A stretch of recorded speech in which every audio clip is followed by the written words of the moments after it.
nosso podcast, que é a gravação dessa sala. O pessoal está chegando, 8 horas da manhã da sexta-feira. Temos aí na nossa plateia o Luiz, um dos curadores do movimento Brasil 5.0. Tem feito um trabalho muito legal na coalizão digital Metropolitana Oeste, região de Alphaville e Barueri, ajudando a levar a transformação digital para o nosso país. Se você quiser subir aqui e falar alguma coisa, Luiz, levanta a mão aí, será sempre bem-vindo. E, pessoal, eu vou começar aqui a sala de hoje trazendo uma notícia de inteligência artificial que eu achei muito interessante. Um pouco Stranger Things, um pouco misturando o conceito de metaverso, o nosso mundo físico com o mundo virtual. Uma universidade na Suíça, juntamente com a NVIDIA, fabricante de chips, vendo a dificuldade que tem ao treinar robôs em passarem obstáculos, subirem e descerem escadas. Essa é uma das grandes dificuldades, até uma das nossas últimas salas. A gente falou do lançamento do robô da Amazon, um robôzinho doméstico bem legal, mas que ele não sobe e desce escadas, que é um dos grandes problemas. E o que esse pessoal, esses pesquisadores fizeram? Eles colocaram um exército de 4.000 robôs, mas 4.000 robôs virtuais. Esses robôs virtuais começaram a ser treinados com algoritmo de aprendizagem de máquina e inteligência artificial, um algoritmo que já existe há muito tempo, chamado Reinforcement Machine Learning, que é uma, digamos, aprendizagem reforçada, que vai simulando que os animais na vida real aprendem por tentativa e erro. Então, é a vida digital replicando a vida real. E qual que é o interessante disso? Eles fazem as simulações dentro deste ambiente virtual e depois replicaram o algoritmo no robô real do tamanho de um cachorro. E esse robô replicou os ensinamentos do ambiente virtual. Teve algumas dificuldades só quando alcançou uma velocidade maior, mas realmente tudo funcionou. Então, olha só o potencial que a gente tem nesse tipo de situação, né? Pelos cálculos dos pesquisadores, eles demoraram apenas 1/100º do tempo do que seria o aprendizado normal neste ambiente virtual. Eu acho que abre muitas possibilidades aí para a gente avançar muito nesse tema. Você concorda comigo, Kiso? Super concordo, Renato. A gente está cada vez mais, né, dentro da Matrix, não é mesmo? E aí, eu estava discutindo até com a Marta essa semana, né, que a gente já está, de verdade, né, de alguma forma treinando, a gente já é a pilha da Matrix, né, que nós seres humanos, né, somos usados pelas máquinas o tempo todo, não fazendo uma analogia com o que você falou, mas fazendo uma analogia com as plataformas, né, a gente cria conteúdo de graça para o Facebook, para o YouTube, enfim, a gente já é a pilha e a gente nem percebe que a gente já está dentro, né, do sistema. Muito bom. Falando nisso, até chegou a Aninha aí saindo da sala dela, que é as dicas aleatórias matinais. A Ana vai trazer um tema relacionado justamente a isso, né, Aninha? Bom dia. Bom dia. Peguei só o finalzinho da fala do Rafinha. Você pode só fazer um wrap-up de 3 segundos para mim da notícia que ele trouxe? Eu tô dando a deixa, colocando a bola na frente do gol só para você chutar com a tua notícia. A gente está falando, eu falei de treinamento de algoritmos de inteligência artificial no ambiente virtual, replicado no mundo real, que deixando que os robôs demorem 1/100º do tempo para o aprendizado, de subir e descer escadas, aquelas coisas todas que eles têm dificuldade. Aí o Kiso falou da questão de, voltando a algoritmos, de Matrix, de redes sociais. E você tem alguma coisa para falar nessa linha, não tem? Tenho. Bom dia. Bom dia, Kiso. Bom dia, Ney, Luiz. Ai, Carla, como é que você tá, meu amor? Que saudade de você. Na sua sala você não aparece. Porra, Carla Tchepo aqui, que bom. Ah, que delícia! Bem-vinda, Carla. Sim, vamos lá, rapidinho. Essa semana saiu a notícia, eu sei que está no boletim que o Renato solta na carta ao especialista, mas a declaração do chama Nicholas Chyland, que é o primeiro chefe de software do Pentágono, que renunciou porque ele está protestando contra o ritmo lento da transformação tecnológica dos militares nos Estados Unidos, e ele declarou publicamente que a China está vencendo, já venceu a batalha da inteligência artificial no mundo, e ruma imparavelmente para o domínio global na área não só de desenvolvimento em cima de inteligência artificial, bem como, que eu acho até mais notável, biologia sintética e genética. Gente, o que acontece? A gente sabe que o grande motor de impulso de toda a transformação tecnológica mais profunda que aconteceu nas últimas décadas, nos últimos 40, 50 anos, nasce na DARPA, né? Que é a rede, digamos assim, a agência de fomento a pesquisas tecnológicas ligada aos militares norte-americanos. Todas as grandes transformações que a gente vê implementadas aqui, de alguma maneira, na nossa vida prática, nasceram de conceitos e de pensamentos da DARPA e no investimento massivo e pesado militar norte-americano na formatação dessa tecnologia. O que acontece? Já foi declarado que os Estados Unidos não têm mais uma chance competitiva para lutar contra a China num espaço de 15 a 20 anos, se continuar com essa questão da diminuição ou das discussões em cima do investimento que os militares podem e devem fazer em cima de inteligência artificial, genética e biologia sintética. O que acontece? O Chyland está falando que essa inovação arrastada, ela se dá por causa da relutância de empresas norte-americanas como o Google, como a Amazon, como a Microsoft, que enfrentam, paradoxalmente, resistência dos próprios funcionários em fazer transferência ou parcerias tecnológicas com o governo, com a área militar norte-americana, para desenvolvimento de novas ou de tecnologia mais avançada. E por que isso acontece? Olha como é interessante. Por que eu resolvi estudar filosofia e ética depois de trabalhar com tecnologia?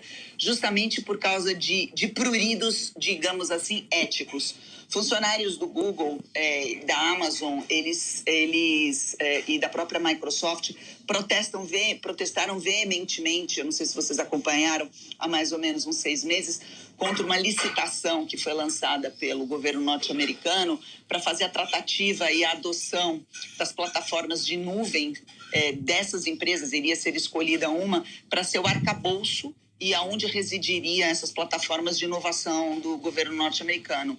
Houve uma briga política nos Estados Unidos enorme a respeito disso e o processo parou. As empresas chinesas, segundo Chyland, são obrigadas a trabalhar com o governo, e trabalhar com o governo significa obedecer às diretrizes que muitas vezes não são claras em torno das questões éticas, e elas estão fazendo, essas empresas chinesas, um investimento massivo e maciço em inteligência artificial, em genética e biogenética, sem se importar muito com a ética.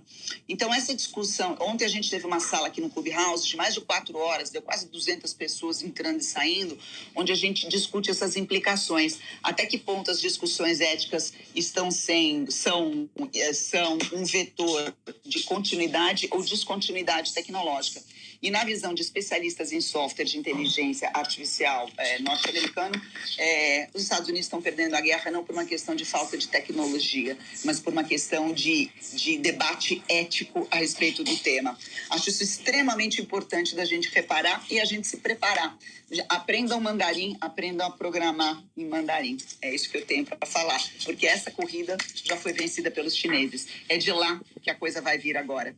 Qual é a única maneira de se contrapor isso?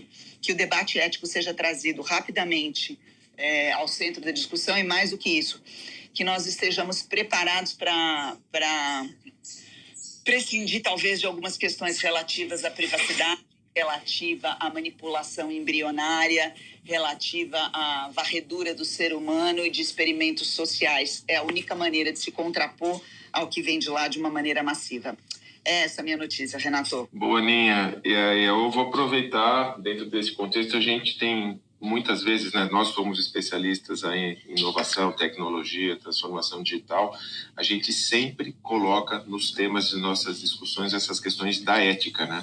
Porque quando a gente fala de algoritmos, machine learning, inteligência artificial, vamos lembrar que tudo isto é desenvolvido por seres humanos com os devidos viés que temos. Então, muitas vezes, o algoritmo está refletindo exatamente o que o programador, o que o desenvolvedor pensava. Essa questão de viés é fundamental, e o Kiso falou, essa questão das redes sociais, né? Então, você tem uma luta ali pela atenção do usuário nas redes sociais, e os algoritmos foram desenvolvidos para isso e não estão pensando em qualidade de vida, saúde, nada nisso, estão pensando em resultado mesmo. Então, voltamos a essa questão. Eu queria aproveitar a presença da nossa amiga ilustre neurocientista Carla Tiepo. Carla, essa questão de ética e cérebro, qual a relação? É DNA? Você podia explorar um pouquinho esse assunto? Bom dia a todos, prazer estar aqui. É fato, eu tenho conseguido entrar bem menos do que eu costumava. E hoje eu tô aqui mais folgadinha, então deu certo. Aninha, eu tô trabalhando feito uma louca. Por que eu não entro na sala? Ontem eu tava dando aula. E hoje, parabéns a todos os professores que estão por aqui. Dia do professor. Bom, eu sou Carla Tiepo. Aqui na foto uma mulher branca, morena. Tô com um gato lindo aqui que tem dono. O dono tá aqui do lado. É o gato da Ana Flávia. Só pra vocês saberem, a Carla é minha amiga, presença pessoal. Domingo tô na chácara dela e esse gato que ela tá. Figurinha. Mas assim, Renato, sempre tem essa questão, né? Tipo, se existe um formato, um tipo de conexão, um tipo de cérebro que é mais ético, que se preocupa mais com a ética. E o fato é que a gente adoraria que houvesse algum nível de determinismo, né? Nós, seres humanos, adoraríamos, porque isso nos ajudaria a julgar, né?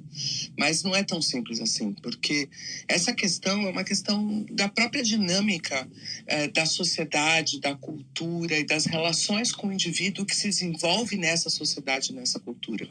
Então, quando a gente começa a discutir essas questões éticas em relação à tecnologia, nós não estamos falando da dinâmica apenas da pessoalidade, nós estamos falando de tudo que nós, ao longo de toda a existência, e inclusive de toda a história da humanidade, fomos duvidando e questionando a respeito do nosso comportamento em relação à coletividade.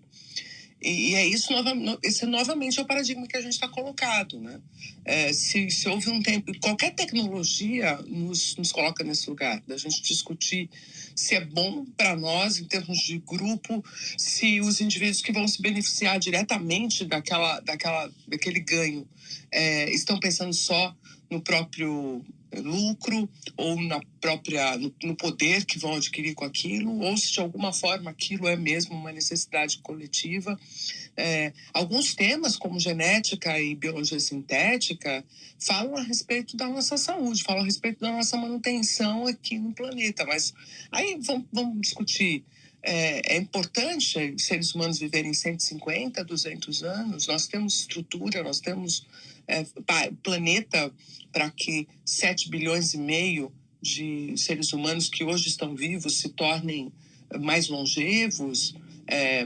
É isso que a gente busca, porque essas são as perguntas. Aí, se essas perguntas estão resolvidas, a gente pode continuar investindo em tecnologia para isso. Mas isso não é uma questão do cérebro em si. O cérebro ele é um meio de ler o mundo.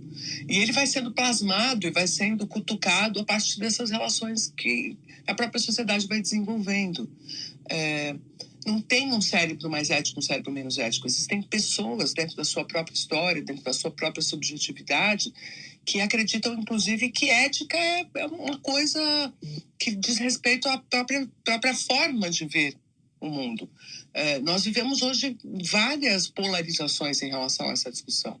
E é compreensível que as pessoas que estão dentro das empresas de tecnologia comecem a se perguntar sobre o que elas próprias estão fazendo. A gente teve aí há 2 semanas essa história do Facebook, né? Uma pessoa de dentro que vai e fica expondo as feridas que são típicas desse processo de desenvolvimento de tecnologia. Ninguém está aqui fora achando que esses dilemas éticos não estão acontecendo dentro dessas empresas. Agora, também acho que existe um viés em relação ao que o exército, qual é o papel dos militares dentro da sociedade, que precisa ser também considerado, né? Especialmente em neurociência, tem muito avanço de pesquisa que foi feito dentro do âmbito militar. Óbvio, com objetivos claros de construir humanos que pudessem suportar pressões, promover indivíduos que tivessem condição de reagir a uma porção de estímulos, de serem mais resilientes, e até mesmo construção de avatares e de máquinas de guerra. Mas também tem muita tecnologia e muito desenvolvimento de estudos dentro do campo do militarismo que dizem respeito ao bem-estar comum. Então, a ética sempre vai ser a respeito do o que, quando e como, né? E cada uma das vezes que a gente vai discutir, nós vamos ter que ponderar sobre todas as condições. Isso não tem nada a ver com um tipo de cérebro, mas pode ter a ver com o tipo de endereçamento e intencionalidade que esse cérebro, né, deste indivíduo possui. Eu acho que a gente não pode contar com uma genética ética, né? A gente tem que contar mesmo com uma sociedade que faça uma discussão profunda sobre os seus caminhos. Eu acho que é por aí. Bom, eu faço um paralelo aqui dentro dessa complexidade, né? Eu, como pai de uma menina linda de 9 anos, a gente fica sempre descobrindo novos caminhos para tentar preparar o filho para o mundo, né? E a gente vê como é complexo e subjetivo. E dentro dessa preparação, pelo menos o que fica de grande pilar para mim, é tentar passar os bons princípios, né, de ética, honestidade e bons valores. E a partir daí, este mundo complexo, VUCA, BUNNY, que a gente tem, os nossos filhos estarem preparados para enfrentar tudo e eles terem um aprendizado deles, né? Porque não dá só para eles aprenderem com o que a gente ensina, porque a quantidade de variáveis que tem pelo mundo é muito maior. Mas pelo menos se a gente construir um pilar, né? Isso serve para a educação dos filhos, mas também serve para a educação corporativa, serve para a educação das máquinas, eu acho que esse é o caminho. Queria fazer um contraponto, Renato, e dizer que muitas vezes a gente acha que princípios, ética, valor, é uma coisa que a gente comunica, né? E, na verdade, o que nós precisamos fazer é que eles questionem. Os nossos filhos, eles precisam questionar, porque quando eles questionam as coisas, ao invés de apenas adotar princípios e valores que são vigentes, eles constituem, eles constroem dentro de si a dinâmica da intencionalidade desses princípios. Porque a gente acha, né, que eles compram as coisas que a gente posiciona, mas eles, na adolescência, especialmente na virada da adolescência para a idade adulta, eles vão pôr tudo isso em xeque. Então, se eles não tiverem feito uma construção sólida dentro deles, no primeiro vendaval dos hormônios da adolescência, os princípios que a gente edificou podem vir abaixo. Então, é muito importante que desde pequenos eles sejam questionados a respeito da forma como direcionam suas atitudes, para que eles construam dentro de si as bases, os alicerces que depois eles vão usar para julgar todas as coisas.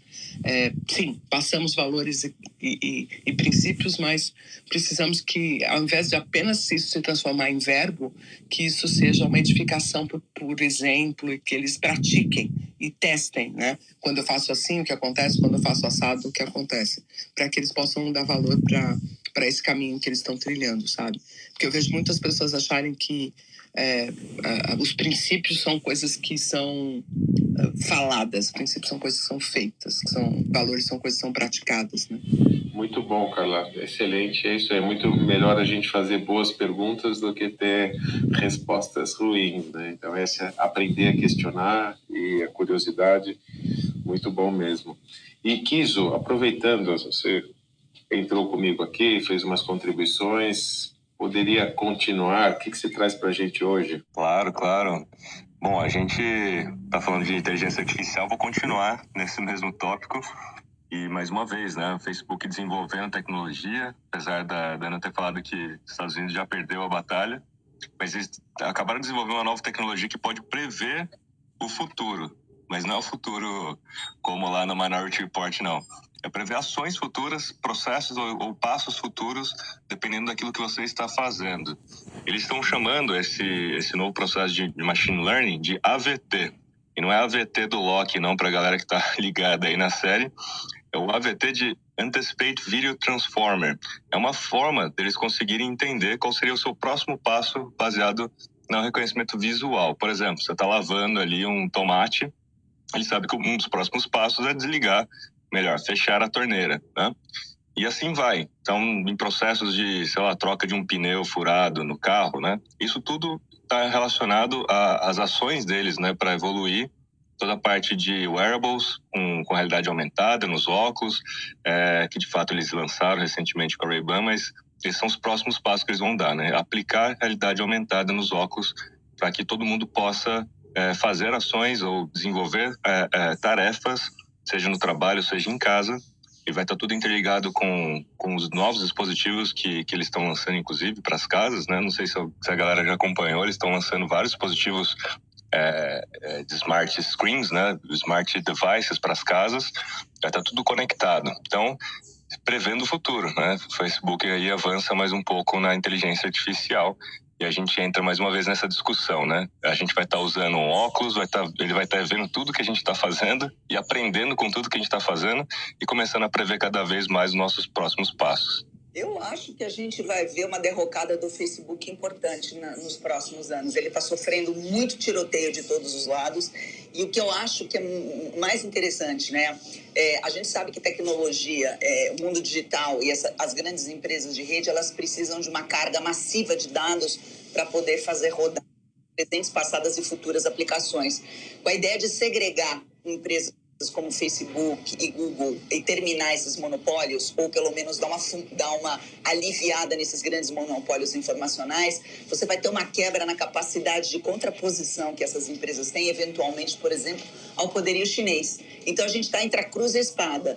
Deveria ser ótimo poder quebrar esses trusts e monopólios em empresas menores. Ao mesmo tempo, fazendo isso, você impede que elas consigam amassar a quantidade de dados necessários para se contrapor aos gigantes chineses. E aí, o que a gente escolhe? Como é que fica essa loucura? O Facebook, assim como o exército norte-americano, está sofrendo essas arguições éticas que podem direcionar o futuro dele para um negócio esquisito. Talvez particionar o Facebook em empresas menores não seja a solução, mas eu estou começando a achar que Estou começando a achar que vamos ver movimentos de ingerência de Estado nessas empresas. E isso é uma coisa a se observar. Vai ser notável esse movimento. Passo de volta para você, Renato. Kizô, cara, eu sou fã dessas novas tecnologias aí, eu abraço sempre com otimismo, né? Mas fica um pouquinho daquela sensação de Black Mirror no que você trouxe nessas antecipações, né? Você imaginando que você está conectado aí nos seus devices, nos seus wearables, e eles estão antecipando a questão do tomate, de fechar a torneira, tudo isso.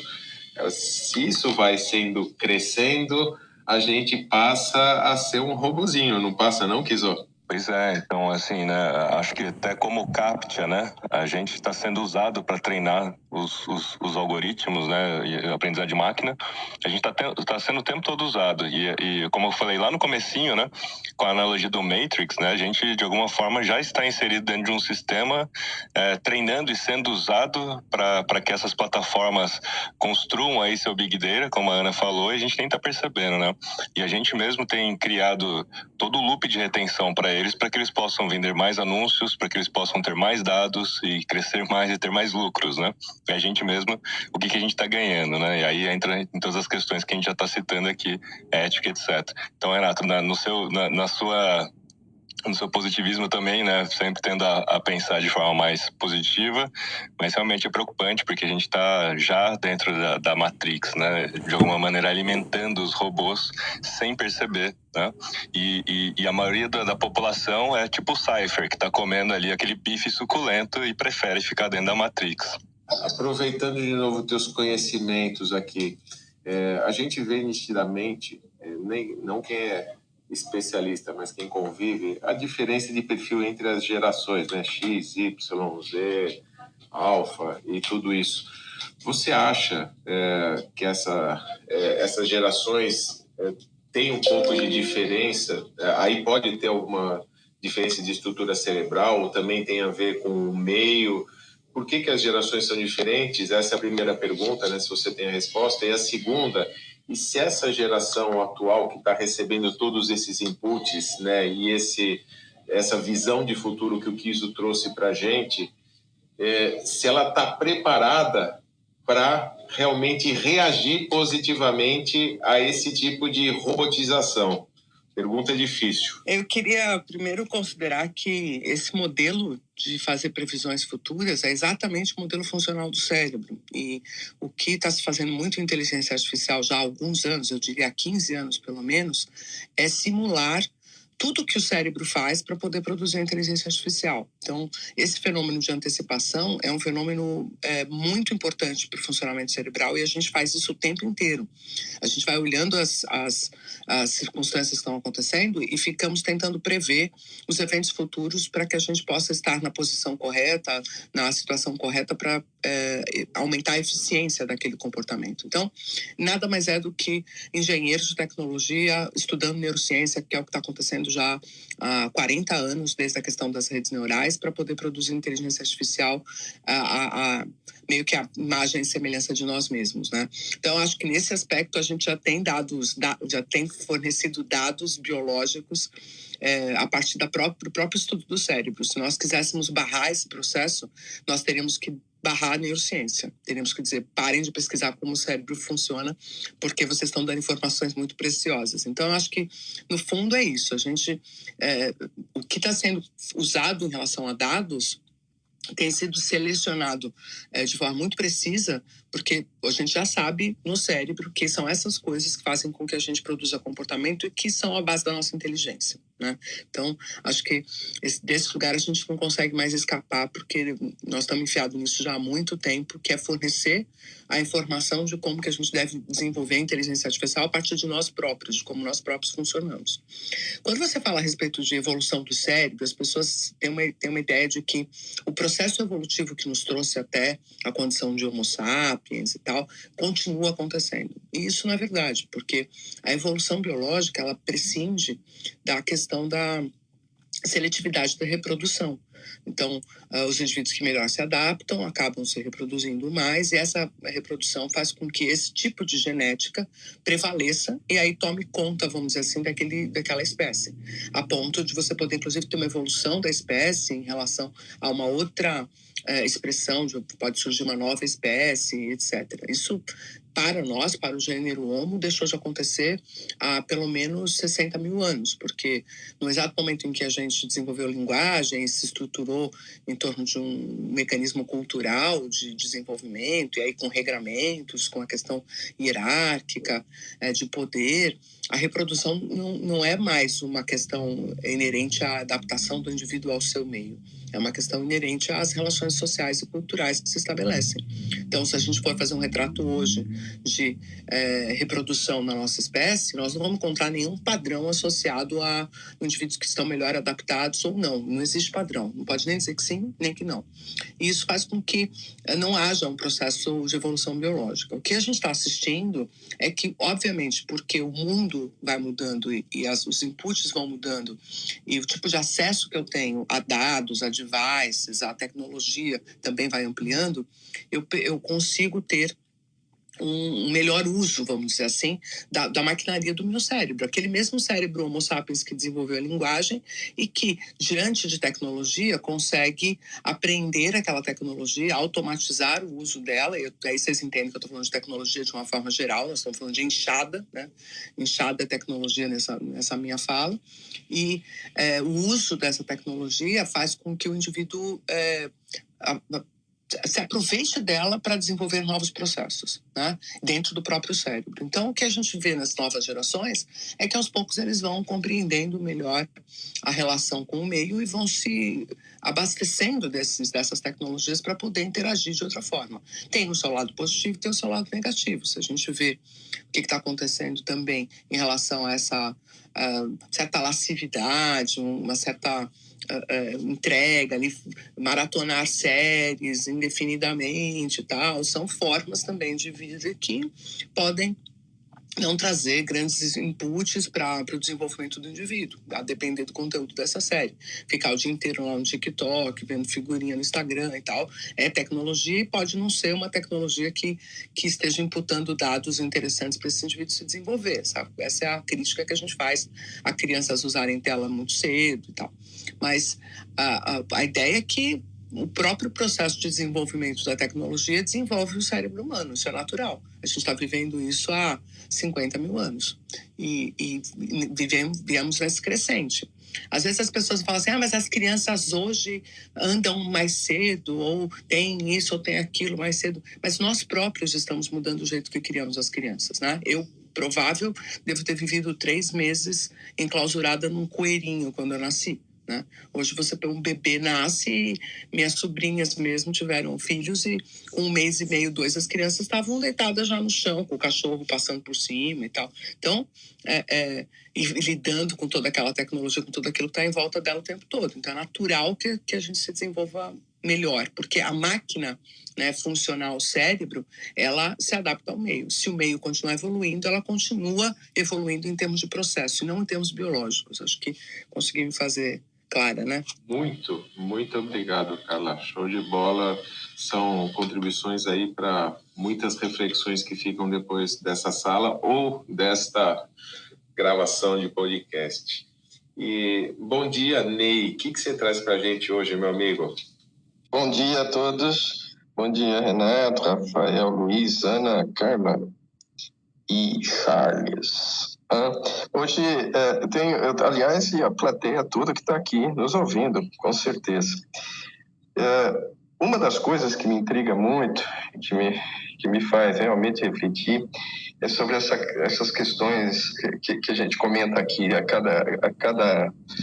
cada sessão que a gente faz, quanta coisa a gente fala sobre o homem superando-se a si mesmo, né, indo além de si mesmo nas suas invenções, nas suas competências. Quando eu ando lá na Paulista e olho os prédios, eu fico pensando, cara, isso aqui passou pela mente de um sujeito que imaginou isso, para depois dessa imaginação ele conseguir trabalhar algum tipo de projeto, para depois desse projeto pensar em como fazer a execução, e daí vem todas as engenharias, seja ela engenharia civil de construção, seja hidráulica, elétrica, e tudo que está envolvido, além da arquitetura, né, e tudo mais. Então, num único prédio, quanta ciência e conhecimento. Mas hoje eu trago uma notícia aqui muito interessante, que também fala da superação nossa. Onde as coisas começam num sonho, vai depois para uma ficção, um filme ou uma coisa assim, e atualmente já está se tornando realidade. Né? Então, é o caso, por exemplo, recente, de uma missão de uma nave espacial estilo Armagedon, daquele filme chamado Armagedon, que a gente assistiu lá no final dos anos de 1998, perto de 2000, e esse filme mostrava a gente tentando evitar que um asteroide viesse bater na Terra, como aconteceu alguns milhões, há 4,7 milhões de anos atrás, né? Quando, desculpa, falei errado, 600 milhões de anos atrás, quando um desses asteroides chocou-se contra o planeta e destruiu uma boa parte do que havia na Terra na época, e a gente teve que recomeçar tudo de novo. Então, a ideia é de evitar que a gente tenha que recomeçar tudo de novo. Por exemplo, já desses satélites, já foram detectados pelos cientistas mais de 26 mil objetos próximos à Terra, sendo que 4.700 desses eram classificados como objetos potencialmente perigosos. O que a gente está fazendo agora, a NASA, né, no caso, ela vai estar mandando interceptar um desses um desses satélites, na realidade, é um par de asteroides, né? Eu estou chamando de satélite aqui, mas são asteroides. E um deles, que é o maior, se chama Didymos, e o menor se chama Dimorphos. E ele vai ser lançado através da SpaceX, lá do nosso amigo Elon Musk, né? Essa nave que vai na direção desses asteroides a 15 mil milhas por hora, ou seja, 24.135 km por hora, para bater nesse satélite menor, que é uma lua, que é uma espécie de uma luazinha do maior, né? Que é o Dimorphos, né? Então, nós vamos estar saindo daqui em 24 de novembro e vamos estar chegando lá no final de setembro de 2022. Ou seja, está um pouquinho longe para chegar até lá. Mas é a primeira vez que nós vamos interferir em astros celestes em toda a história da humanidade. A gente já foi à Lua, já deixou as marcas nossas lá, já fizemos N viagens pelo espaço próximos da Terra, mas dessa vez não populada, né, essa nave, né, com certeza não vai ter ninguém lá dentro, mas ela vai atingir esse satélite nessa velocidade de 15 mil milhas por hora. E essa batida que a nave vai dar no satélite, a gente espera, né, que mude a órbita numa fração de 1%. É uma pequena mudança, mas será significativamente suficiente para ser vistas por os cientistas aqui da Terra através dos telescópios. Então, eu fiquei encantado quando eu vi essa notícia e quis trazer para vocês, porque realmente a gente já tinha falado a semana passada que nós estamos agora aí numa nova era da corrida espacial, e esse é mais um evento aí que soma a NASA, SpaceX e todo o conhecimento humano para fazer essa primeira experiência de desviar um objeto da sua órbita. Esse par de asteroides hoje ele não oferece risco a nós, né? Mas é uma forma de experimentar para, no caso de um dia acontecer que algum ofereceu risco. Essa é a minha notícia aí. Que vocês me dizem? Só, você falou do Armageddon, né? A minissérie lá que a gente já mencionou aqui em outras salas, Salvation, da Netflix, que é muito interessante, aliás, tem bem esse enredo aí. Eles fazem exatamente isso no filme, né? Para evitar que um asteroide colida com a Terra, eles vão criando muitas alternativas de solução, inclusive de desviar o asteroide. E quando eu usei o exemplo aqui também de vela solar, que é um conceito que foi desenvolvido lá atrás por cientistas, também apareceu no Salvation, né? Você tentar, com base na irradiação solar, você ter um barco à vela solar que vá navegando pelo espaço e está no enredo do filme. Então, quando a gente assiste ficção científica, também a gente já vai antecipando possíveis futuros, né? Muito legal a sua contribuição. Eu falei 600 milhões de anos, 66 milhões de anos atrás que o satélite, que o asteroide colidiu com a Terra, na época dos dinossauros, né? Então, é só para corrigir aí. Eu fiquei realmente encantado, porque uma coisa a gente vê em filme, né? Outra coisa é esses filmes se tornarem realidade. A gente tem visto tanta coisa em filme, né, que está se aproximando da nossa realidade, se não agora, nos próximos anos, é muito doido. Que diga o Capitão Kirk, né? Que o ator William Shatner foi essa semana lá pro voo da Blue Origin, Jeff Bezos, com mais de 90 anos, ele foi ao espaço, o ser humano mais antigo que foi ao espaço e se viu, né? Então, ele que viveu tantos tempos no Jornada das Estrelas, nos sets de filmagem, dessa vez foi para o espaço mesmo e com 90 anos, né? Onde a gente vai chegar. E a Ana é apaixonada por esse assunto, né, Aninha? Ela deve estar numa ligação aí. Mas ela é doida por isso, incentiva horrores essa questão da corrida espacial. Eu fiquei encantada também de pensar que uma pessoa de 90 anos pode enfrentar essa viagem, porque significa que todo mundo pode, né? E o depoimento dele foi lindo quando ele chegou, né? Ele falou assim, cara, o Capitão Kirk nunca ia imaginar as emoções que eu senti vivendo essa experiência lá em cima, que foi muito diferente de atuar numa hipótese, né, de dentro de um filme, né? É muito interessante. Aí está um Excelente. ponto, né, que nós, seres humanos, teremos muita dificuldade de ensinar para as máquinas, porque nós mesmos somos surpreendidos pelas nossas experiências emocionais. Nem nós sabemos o que vamos sentir quando enfrentamos alguma situação.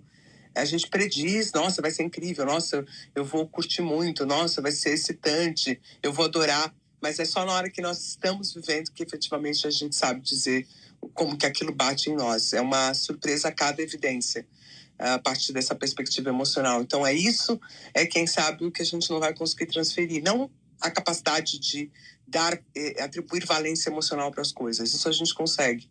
Mas essa surpresa que diz respeito a um indivíduo específico com a sua história, vivendo uma dada situação, é muito incrível e muito própria, porque o fato dele ter vivido o Capitão Kirk na ficção e ter tentado simular essa emoção ali em cada uma das situações que ele interpretava, não o preparou para a história na real, né? E é isso, quem sabe, que tem de surpreendente em ser um ser humano e não ser um robô. Ontem eu estava vendo uma outra notícia que fala sobre como serão os médicos do amanhã. E uma das coisas que eu achei mais interessante, eu não vou nem estender aqui, porque é uma notícia também bastante interessante, mas eu deixaria para a próxima vez. Mas o que eu queria trazer dela foi exatamente o que está acontecendo com a mudança do ensino, né, dentro desse processo. E uma das coisas que vão privilegiar é o ensino da tecnologia para os médicos, é claro, mas dar ênfase a como eles lidam com os outros seres humanos acima do conhecimento deles sobre a medicina, porque eles vão ser assistidos pelos computadores, que vão ter o conhecimento técnico, né, e toda a bagagem de medicina em si, né, nos computadores, enquanto que o médico ele tem que ter a sensibilidade, ele tem que ter a prática, o cuidado, né, a atenção de lidar com o outro. E eu pensei, puxa, isso serve para todos nós humanos, né? Quando a gente aprender realmente a lidar melhor com o outro, eu acho que a gente vai estar sendo o melhor de nós como humanos, né? E enquanto que o que máximo que a gente pode fazer é os computadores imitar a gente nesse sentido. Eu não vou poder ficar quieta diante disso, Ney, porque esse é o meu campo de estudo, né, Renato? Posso? Um segundo? Deve! Nossa, que honra! Vamos lá, Carlinhos. Porque o que acontece, efetivamente, é que a educação, né, e hoje falando do Dia do Professor, isso é uma data que me emociona, porque nós estamos falando de pessoas que a maior parte delas são vocacionadas e que entram nessa por olharem para o mundo e falarem, poxa, eu acho que a melhor coisa que eu posso fazer é educar novos seres humanos, né? E foi isso que eu fiz a vida toda. Eu fui professora na Faculdade de Medicina da Santa Casa toda a minha vida, desde os 25 anos de idade até há 2 anos atrás, quando eu deixei de dar aula na graduação e fui só para pós-graduação. Mas esses 25 anos sendo professora de futuros médicos, nós tivemos tantos momentos em que a discussão interna do corpo docente da faculdade foi essa, e isso não de hoje. Várias vezes a gente se debateu fortemente sobre essa perspectiva de continuo fazendo esses meninos, essas meninas mergulharem profundamente nas dinâmicas da fisiologia, da anatomia e irem cada vez mais fundo no conhecimento técnico, ou trabalhamos as questões socioemocionais. Trabalhamos as questões de relacionamento, trabalhamos as questões de humanização da medicina. Isso foi uma briga dos últimos 20 anos dentro da Faculdade de Medicina. E é também uma briga dentro das escolas. Uma briga que está sendo jogada agora e que muitas vezes as pessoas não têm noção de que deveriam opinar e que deveriam interceder em relação a isso. Porque as escolas continuam, através do seu conteudismo, entregando pessoas para passar em vestibulares que são absolutamente técnicos e estão cada vez mais distantes de desenvolver pessoas que consigam lidar com as suas dinâmicas socioemocionais, com as questões relacionais. E é por isso que a gente vai acabar sendo robotizada, porque o que há de mais humano em nós, a gente não preserva, e a gente não enaltece, e a gente não aplica tecnologia para desenvolvimento. tecnologia da educação, por exemplo. Então, esse é um ponto que a sociedade deveria debater. O que é exatamente educar uma criança? O que é exatamente você preparar um indivíduo para viver as dinâmicas do mundo? Porque isso vai impactar na questão de saúde mental, isso vai impactar na qualidade colaborativa do trabalho, isso vai impactar na forma como as pessoas lidam com as dificuldades, a questão da resiliência, da antifragilidade. E isso tem sido muito mais desafiador no século XXI do que conhecimento técnico. Ainda que, óbvio, a gente precisa de conhecimento técnico para aprender a pensar sobre as coisas, não dá para você viver num universo, né, apenas de dinâmicas sociais e emocionais, mas o tempero entre essas duas coisas está cada vez mais difícil de ser ajustado e é um desafio que também está polarizado. Tem gente que pensa diametralmente oposto em relação a isso, que tem influência sobre educação. Pensem como as edtechs cresceram na pandemia e quantas dessas edtechs são de desenvolvimento socioemocional. São números que vale a pena levantar. Eu não os tenho, mas adoraria vê-los. Eu fico feliz em saber que isso tem sido discutido dentro das universidades, porque sem essa discussão, sem essas diferenças de opinião e que buscam chegar a um consenso, buscam chegar a um entendimento, a gente não evolui. E eu acredito que vamos evoluir, inclusive nessa direção da medicina e em outras, né, para nos tornar mais humanos. Eu acho que tinha que ter uma parte da humanidade que se preocupe com esse aspecto nosso. Como a nossa consciência está em relação ao que está acontecendo na humanidade em diversos aspectos, porque a gente aqui só fala de coisa bonita. Quando a gente vê as notícias na televisão, a gente só vê coisa feia. Então, a gente fica aí no meio desses dois mundos e a gente percebe que a diferença está na essência, está na consciência, está na busca do conhecimento, do entendimento e do relacionamento adequado. Então, fico feliz com o que você falou, Carla. Pessoal, eu acho que eu fico feliz com a preocupação em discutir, mas realmente essa semana eu faço parte de alguns grupos de médicos de saúde e transformação digital e uma série de médicos manifestaram as dificuldades que estão tendo com a nova geração de médicos. Então, volta a questão da nova geração. E a gente tem aquela imagem do médico, né, que trabalha 24 horas por hora, 24 horas por dia, que não tem, se dedica integralmente, cansaço. E esses médicos estão tendo muita dificuldade com a nova geração que não tem mais essa pegada. É o seguinte, não, eu trabalho de tal e tal horário, não me incomode, eu tenho horário de almoço. Então o mundo tem que se ajustar para uma nova realidade ou essa geração tem que se ajustar para o novo mundo, né? Merece muito aprofundamento dessas discussões aí. E aproveitando, né, a gente falando tantas questões relativas às necessidades desse mundo atual físico, a gente pode trazer um pouquinho novamente do mundo virtual e diretamente do mundo dos games, gostaria de chamar Charles Schweitzer. Que sensacional isso, eu adoro essas vinhetas, Renato, cada dia melhores. Muito bem, a gente tem a trilha sonora do Trends News e você tem a sua própria, é VIP demais. Espetacular, adoro isso. Bom dia para todo mundo. Trazer uma atualização hoje sobre Axie Infinity, né? O Pokémon on esteroides, como a Marta Gabriel bem cunhou o termo aqui quando a gente trouxe a notícia pela primeira vez. O Axie Infinity passou por uma rodada agora na Series B e trouxe 152 milhões de dólares de forma adicional à sua plataforma e hoje já está valendo 3 bilhões de dólares.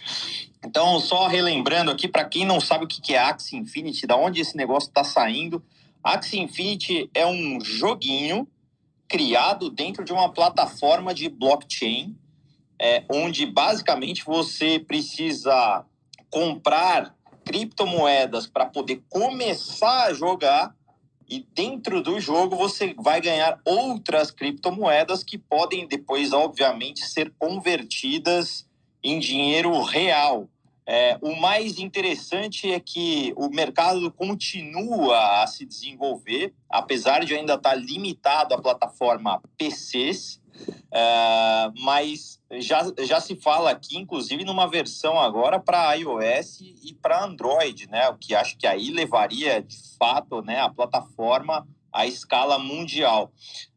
Coisas interessantes sobre o jogo aqui, né? Para quem acha complexo, acha complicado, enfim, fazer todo aquele investimento, né? E a gente fala de um investimento pesado para entrar no jogo, aí a gente está falando de alguma coisa em torno de 5 mil, 6 mil, 7 mil reais, dependendo dos monstrinhos que você vai comprar para começar a jogar.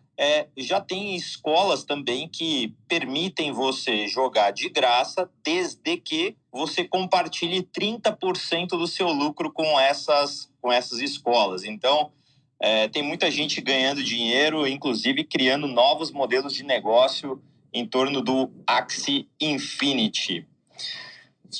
Vamos para a segunda notícia aqui. Eu acho que, de novo, né, falando aqui sobre essa pegada, né? Alice, deixa eu te interromper, mata uma curiosidade. Você já testou? Você que conhece muito esse mundo?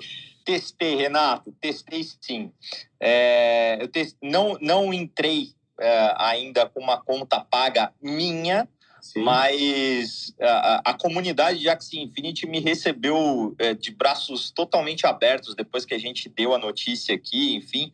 Sim. E isso repercutiu no LinkedIn, no Instagram, enfim. Então, me receberam de braços abertos e me permitiram testar o jogo.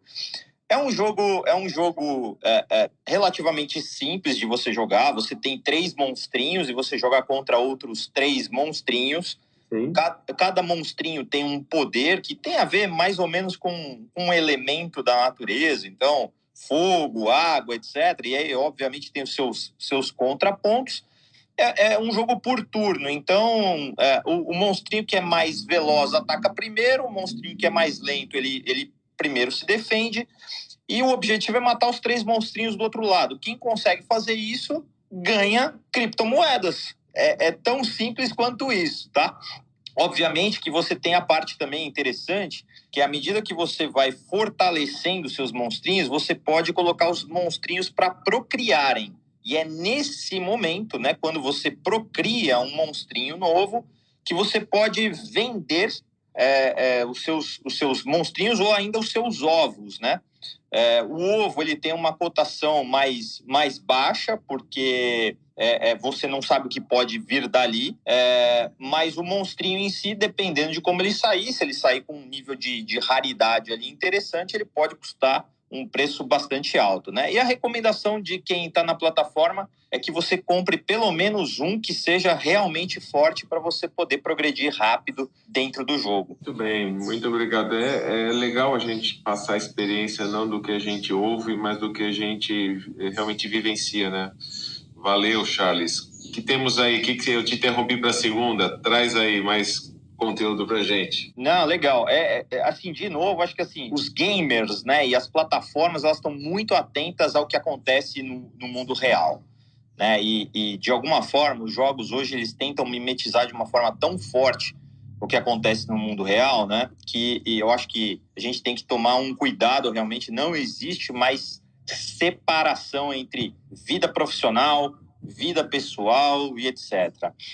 Então, um treinador, né, de futebol americano, o nome dele é John Gruden, ele foi removido do jogo de futebol americano, da Electronic Arts, depois que alguns e-mails dele foram vazados, né? Os e-mails tem conteúdo discriminatório, racista, homofóbico, etc.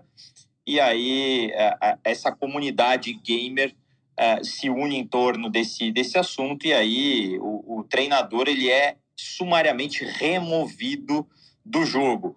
Na vida real, ele também foi demitido do time. Então, enfim, é uma coisa que acho que assim, né, você acha que não pode ter realmente essa perspectiva hoje em dia de que você separa sua vida pessoal, profissional e até a vida dos seus games.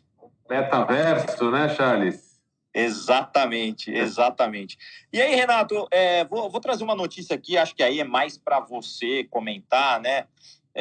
Sobre segurança da informação, que assim foi um tema que eu adorei ler e saber sobre isso, né? Mas se tornou público aqui, né? Um caso de defesa do que pode ter sido o maior ataque de DDoS na Microsoft, né? Assim, tentaram fazer um flood aí, né? 2.4 terabits por segundo em um cliente na Europa, e as redes da Azure, né? Da Microsoft, conseguiram deter, né, esse ataque. E aí eu sei que cibersegurança sempre faz parte aqui da nossa pauta, né? Você vê que tem um comunicado recente aqui ao mercado. Ontem, por exemplo, a Porto Seguro acabou relatando aí, né? Enfim, por ser uma companhia aberta, precisou relatar que conseguiu também defender-se de uma tentativa de ataque cibernético. Então, a gente já reforçou muitas vezes esse tema aqui, a gente já falou de vários casos de ransomware, a gente cobriu o caso da Renner, do Fleury, etc. aqui. Então, eu acho que é interessante também a gente dar ciência aqui sobre vários processos de defesa que estão funcionando muito bem. Então, Porto Seguro ontem, diretor e presidente de relações com os investidores, Roberto Santos, publicou aqui um comunicado ao mercado falando sobre essa defesa, e nessa semana também a Microsoft tornou público aí um ataque que aconteceu ainda em 2020, mas que talvez tenha sido o maior ataque já registrado de DDoS, e ela conseguiu defender aí de um cliente na Europa. Charles, eu trabalho muito com esse assunto todo dia, realmente, como você deu a deixa. Sabe o que mais me preocupa? É que a gente tem tecnologia, sim, para evitar a imensa parte desses ataques. Então, tem muita tecnologia legal que dá para evitar, mas o pessoal, assim, em geral, fica numa zona de conforto, achando que comigo não vai acontecer. E você vê empresas, em tese, muito bem posicionadas no mercado, em tese estruturadas, com gaps absurdos na parte de infraestrutura de segurança da informação. Então, já que você deu essa deixa, né, eu acho que todas essas notícias, eu acho que para quem não sabe, né, pela Lei Geral de Proteção de Dados, hoje as empresas no Brasil, elas são obrigadas a comunicar ao mercado situações como essa que a Porto Seguro colocou. E ao contrário de uma das empresas que foi citada, que sofreu ataque e depois se justificou, mas foi culpa de um terceiro, né? Isto, pela lei, na verdade, é pelo bom senso. Se você contrata um terceiro, ele é de sua responsabilidade para atender os seus clientes, né? Mas pela lei, isso é ainda mais claro. É tua responsabilidade. Não adianta você jogar a culpa no terceiro, porque foi você que o contratou. Então, eu acho que essas empresas como Porto Seguro estão de parabéns em seguir a questão da comunicação desses incidentes de segurança e informação para o mercado saber. A Lei Geral de Proteção de Dados prega também que todas as empresas têm um encarregado de dados, têm um canal de comunicação aberto para quem se sentir incomodado ou quiser maiores informações a respeito dos seus dados pessoais, vocês possam entrar em contato com elas. Então, cada vez mais nós, donos dos nossos dados, temos os nossos direitos.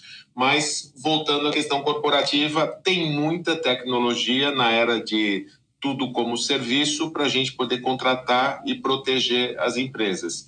Eu tenho certeza que empresas que têm lideranças como a sua, né, Charles, o Banco Carrefour, deve estar muito bem preparado nesse tema, não é verdade? Isso aqui é tema número 0, número 1, número 2, enfim, segurança de dados, né, e segurança da operação em si, realmente é uma prioridade.